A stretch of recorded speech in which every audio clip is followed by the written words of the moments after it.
দেখুন, আমি এখন যে জায়গাটায় রয়েছি না, এটা হচ্ছে চন্দননগর গোলাইচণ্ডীতলা। এই অঞ্চলটা একসময় ছিল অগ্নিযুগের বিপ্লবীদের আঁতুড় ঘর একদম।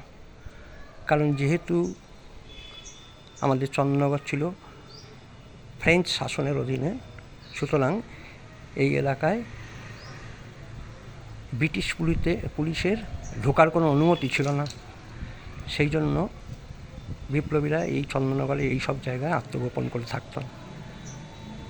আর এই বাড়িটা দেখাচ্ছি, এটা তো বিশেষ একটা গুরুত্ব আছে। বিপ্লবী আমাদের সবার প্রণম্য অরবিন্দ ঘোষ এই বাড়িতে দীর্ঘদিন আত্মগোপন করেছিলেন। এই যে বাড়িটা দেখতে পাচ্ছেন, এই বাড়িটায় আত্মগোপন করেছিল,